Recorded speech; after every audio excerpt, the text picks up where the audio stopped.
बिस्मिल्लाहिर्रहमानिर्रहीम। अज़ीज़ दोस्तों, अस्सलामु अलैकुम।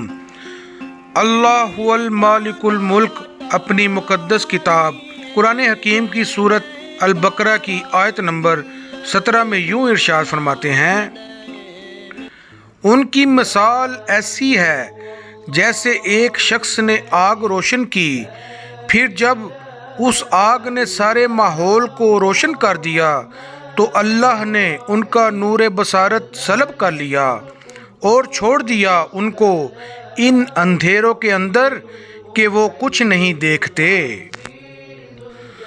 अज़ीज़ दोस्तों, अल्लाह करीम इस आयत करीमा में ना सिर्फ हमारी हदायत फरमाते हैं बल्कि उसके साथ साथ अल्लाह रहीम दुनियावी अलूम में हमें कम्बस्चन यानी जलने के अमल के बारे में भी आगाही देते हैं। सुबहान अल्लाह। अज़ीज़ दोस्तों, इस आयत में एक लफ्ज़ मसलहुम आया है जिसका मतलब किसी दूसरी चीज़ की शक्ल व सूरत अख्तियार कर लेना के भी हैं। इस सूरत का आगाज़ अलिफ लाम मीम से हुआ है और अलिफ लाम मीम ऑक्सीजन है और ये मसलहुम का इशारा इस तरफ है कि जलने के अमल या कम्बस्चन में ऑक्सीजन अपनी शक्ल कार्बन में बदल लेती है। अजीज़ दोस्तों, इस आयत में एक लफ्ज़ तौक़द आया है जिसके लफ्ज़ी मतलब ईंधन की लकड़ियाँ जिनसे आग लगाई जाए, और ये इस तरफ इशारा है कि कम्बस्चन में आग लगने के अमल में ईंधन की ज़रूरत होती है। इसी तरह एक लफ्ज़ अलनार का मतलब आग जलाना है और ये कम्बस्चन के अमल के लिए हीट की ज़रूरत है की तरफ इशारा है। एक और लफ्ज़ असाद का मतलब रोशन करना और रोशनी भी है और ये कम्बस्चन के नतीजे में एनर्जी की वजह से जो शोला रोशनी पैदा करता है की तरफ इशारा है। एक और लफ्ज़ हौलहू का मतलब किसी चीज़ का मुतगय्यर होना और दूसरी चीज़ से अलग होना है। ये इस तरफ इशारा है कि किसी फ्यूल के जलने से कार्बन मोनोऑक्साइड या कार्बन डाइऑक्साइड पैदा होकर फ़ज़ा में शामिल हो जाती है।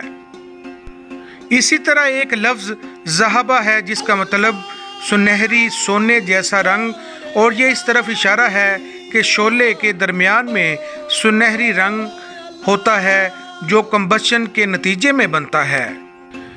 एक और लफ्ज़ अलनूर है जिसका मतलब फैलने वाली रोशनी है और कम्बस्चन या जलने के अमल में शोले से जो रोशनी होती है ये उस तरफ इशारा है।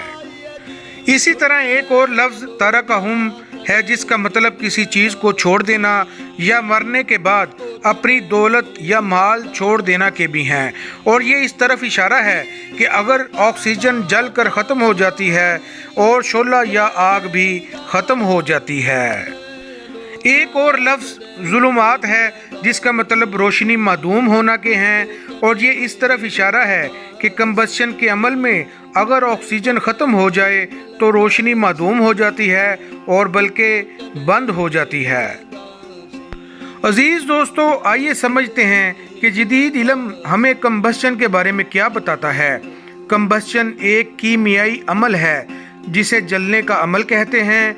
इसमें ऑक्सीजन और ईंधन के अलावा कोई मादा और हरारत की ज़रूरत होती है। ऑक्सीजन खुद नहीं जलता लेकिन जलने में मदद करता है और ये ऑक्सीडाइज़र का किरदार अदा करता है। कम्बस्चन एक जलने का अमल है। ये दो तरह काम करता है, मुकम्मल कम्बस्चन और नामुकम्मल कम्बस्चन। मुकम्मल कम्बस्चन में ऑक्सीजन मौजूद रहती है यहाँ तक कि तमाम ईंधन इस्तेमाल हो जाता है।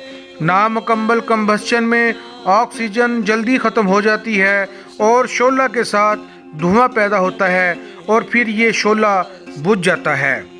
कम्बस्चन में ईंधन ऑर्गेनिक होते हैं जैसे मीथेन या पेट्रोल, जो जलने के अमल के नतीजे में कार्बन डाइऑक्साइड पानी पैदा करते हैं। नामुकम्मल कम्बस्चन के नतीजे में कार्बन मोनोऑक्साइड और कार्बन पैदा होता है। कार्बन एक काले धुएं की सूरत में खारिज हो जाता है। बेशक अल्लाह रहमान हमारे सच्चे मालिक का कलाम कुरान हकीम भी सच है।